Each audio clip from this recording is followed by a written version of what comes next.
So let us find out how to annotate a reading passage, okay, when you actually are attempting this test in the exam. Okay, so let us assume that you have got your test paper with you. You are right now looking at the passage 1, okay, and when you read the passage you can also see that it is followed by two sets of questions. Okay, so this is usually the pattern, that every passage is followed by somewhere around two sets of questions. Okay, let's say questions 1 to 7 and then question 8 to 14.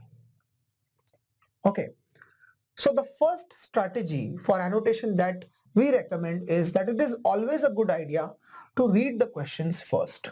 First thing that you should do is read the questions. Now if I read the following questions, what I might find, I might register some certain keywords. These are keywords which I registered. I want to keep them in my mind while I'm reading it. If you really want to be very clinical, you can also sort of write these keywords in your question paper just above the reading of the passage. So this will probably make it possible for you to see these keywords all the time while you're reading the passage. There's nothing wrong with that strategy. Okay, so yes, I can say that you read question 1 to 7, you read question 8 to 14. It will also give you an idea what kind of questions I'm facing. So usually the first set of questions is going to be fact finding. The second one will probably a level more difficult. So this might be a matching type questions, or maybe a true false not given. But however, you cannot predict the pattern. You might get a matching before a fact finding also. You might get a true false not given directly. So if your question type is a fact finding, a matching type, go through it, register the keywords you can. Now again here, probably it is not possible to remember the keywords for all 14 questions. So if there are so many questions, maybe you can focus only on the first 6 or 7 questions that you see. Register the keywords. Either you write it down before you start reading the passage here so that you are always looking at them, or you can simply keep them in your mind and start reading the passage. So this is the first step. You read the questions. Second step would be annotate the passage paragraph by paragraph while you are reading it. Okay. Now we have already discussed the annotation techniques. We are going to circle numbers and figures. We are going to bracket keywords and terms, and then we are going to underline trends. Okay. So to showcase this, I'm going to show you an actual passage which is titled as Flying Tortoises. So let us look at an actual passage here, and let us look at the questions associated with the passage. So let us start annotating our passage. Now you see here is a section of Flying Tortoises passages. Okay, you can see this section here. Let's see the entire the passage, how long it is, and let us focus on the first two paragraphs of this passage. Let us also see a set of questions which I mentioned here. Okay, now like I said, I would first typically read the questions before starting annotating and reading the passage. So I'm going to give a quick read to this question. I can see there's a keyword Galapagos. Galapagos has dash volcanoes. Okay, the part of island with thick vegetation around. The part of island with thick vegetation is around. So there is this question. If I have to highlight or write these keywords, I think this is an important keyword, this is an important keyword, thick vegetation is important keyword. There are around X subspecies of tortoises. Subspecies, this is most likely a number. The reason for the large size of tortoises is, this is a reason. Okay, so this is mostly an underline that is going to give me an answer. See, there is a lot of information you already know before even starting reading the passage. This is most likely a number. There are around XYZ species. The reason for large size of tortoise, it's already a reason, so we know we will have an underlining reason somewhere here. The part of island with thick vegetation is around. I am not sure what this is. Galapagos has dash volcanoes. Again, this is something that I cannot make sure. But I've noticed it, I've registered it. Now I'm going to attempt these passages. Okay. So I'm going to read out this passage. I'm going to write down the important keywords that I'm going to register while reading these two passages. Okay, one by one. And then what I'll do is I'll probably annotate them as I would in a paper, and then we'll see how it helps to solve this question. So I'm reading it aloud here. Forests of spiny cacti cover much of the uneven plains that separate the interior of Galapagos Island of Isabella from Pacific Ocean. This is the first sentence. So, forest of spiny cacti. Okay, I think this is my first annotated word. Cover much of the uneven level plains, lava plains that separate the interior of the Galapagos Island of Isabella from Pacific Ocean.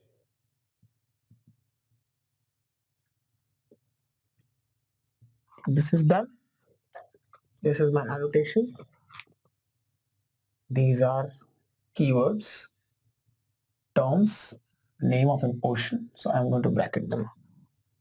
The next sentence is, so this is my first sentence. The next sentence is, with its 5 distinct volcanoes, so it has got 5 volcanoes. The island resembles a lunar landscape. Okay, lunar landscape. Only lunar landscape, that's it, full stop. So this is my second sentence. My annotation is, again, this is a number, 5 volcanoes. This can be a debate whether you think it's a term or not. I think it is. The third sentence is, only the thick vegetation at the skirt of often cloud covered peak of Sierra Negra. So I get, I'm going to underline probably the thick vegetation part, Sierra Negra.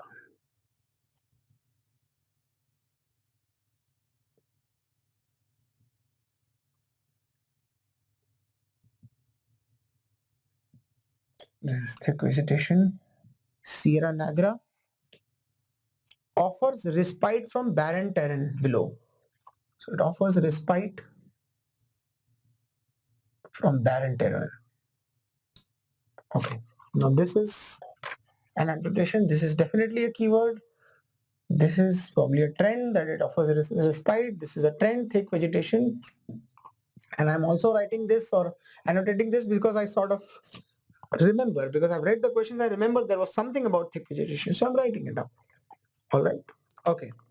Now we are moving to the second part of this, second paragraph of this passage. So we have just analyzed 3 sentences here. And in the second paragraph, it says, the first sentence is, the inhospitable environment is home to giant Galapagos tortoise. Okay, so it is, the environment is inhospitable.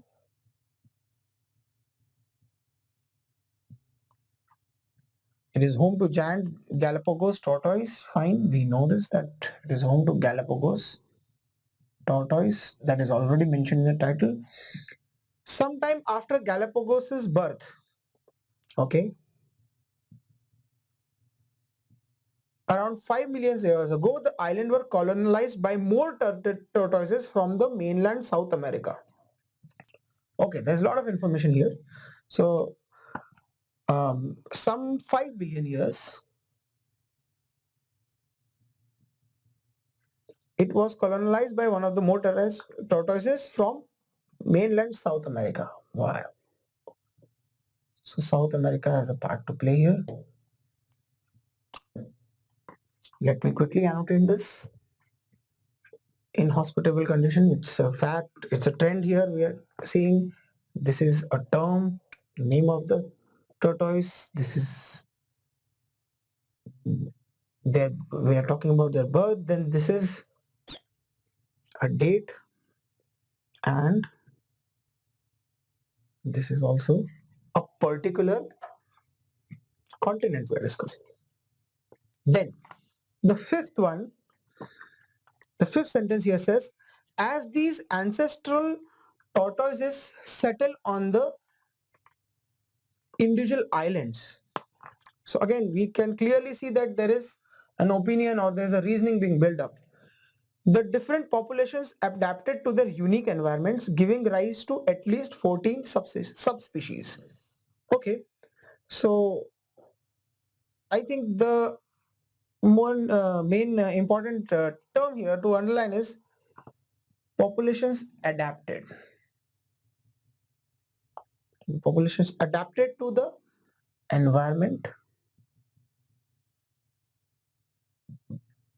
and then we are talking about we are giving rise to 14 subspecies. So again, this is a trend. I'm going to underline it while annotating. Well, this is a number.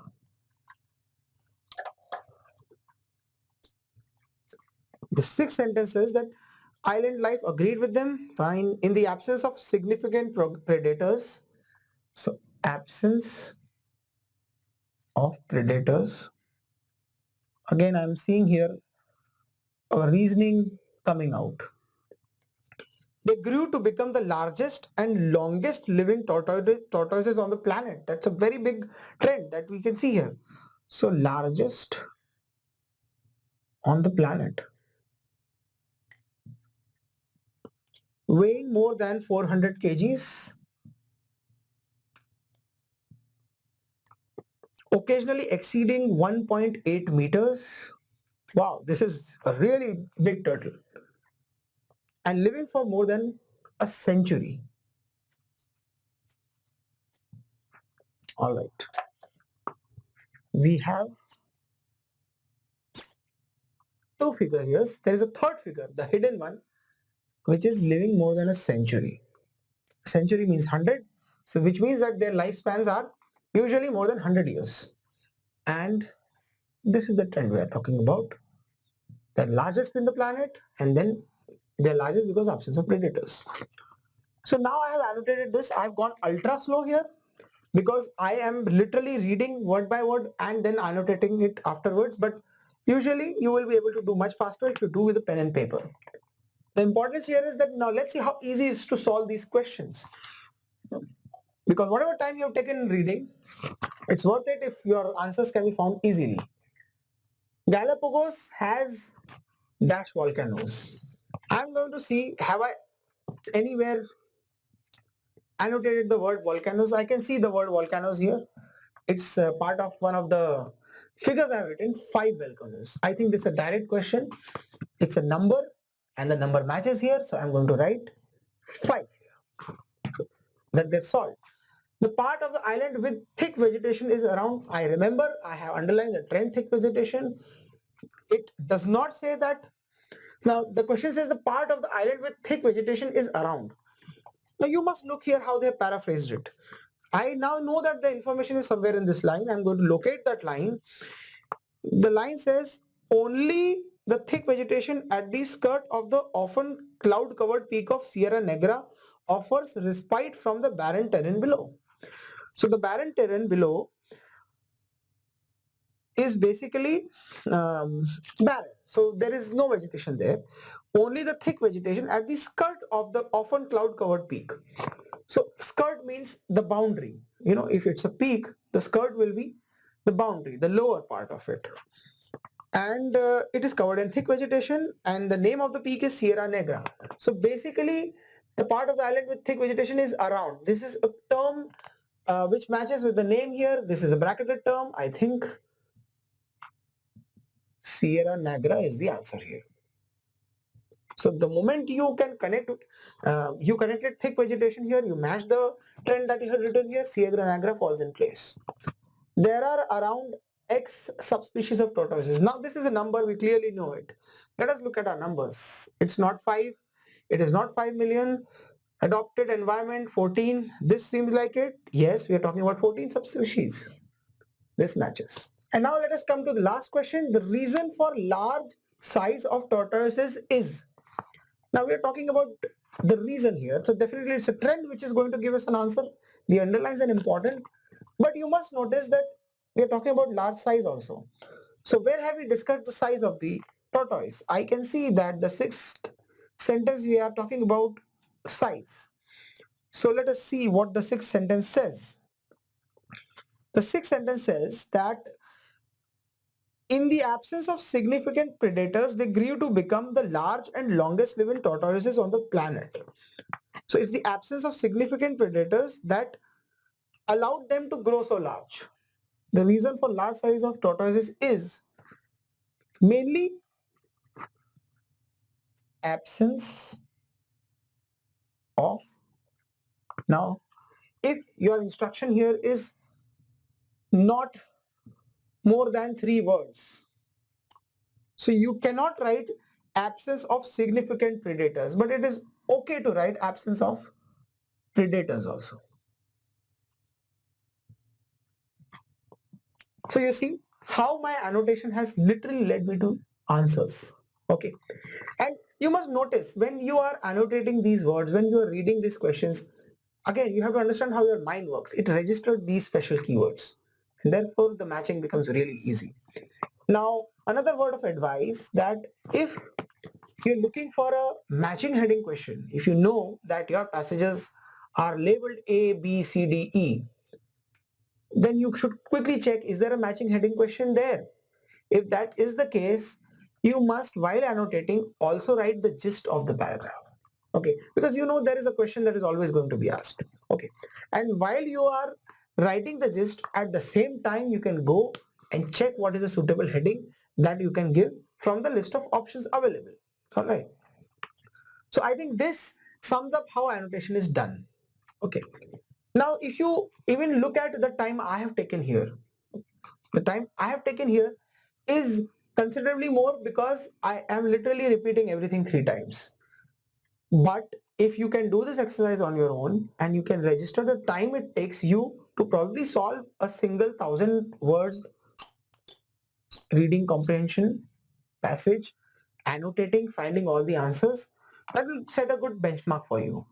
Your aim is to do as many reading passages as possible, follow the annotation technique, master this technique, and reduce your time. Okay. So let me complete this entire exercise of annotation for you. Okay. In conclusion, I think let us list down what we have, what is the method that we have devised here. Okay. While solving a question, you must first, the first step is to read the questions, identify important keywords which you can underline. You can also write it along your passage in the question paper. Then the most important step, annotate it. It is so important that it needs highlighting. And after you have done your annotation, while you are solving the questions, you have to simply find and match. Okay. So here is the conclusion of the strategy. However, how do you become better in it? Okay, that is the question to be answered. See, improvement of any kind is directly linked with practice. So my advice is that you practice whatever reading you are doing, practice it with annotation. Okay, and try to solve as many questions as possible using this technique. This technique is an acquired technique. The more you solve using this technique, the better and the faster you will become at it. So we have discussed the skills, we have discussed the strategies. Like I said earlier, if you read a lot of articles, if you solve a lot of question papers, in about 30 to 40 days, you can easily gain at least 1 band by increasing your skills, and maybe around 1 to 2 band by following this sort of a strategy and mastering it and practicing it. This can mean that overall, definitely a 2 band increase is possible. You know, I know that 2 band increase changes everything. A 2 band increase takes you from 5 to 7. It takes you from rejection to selection.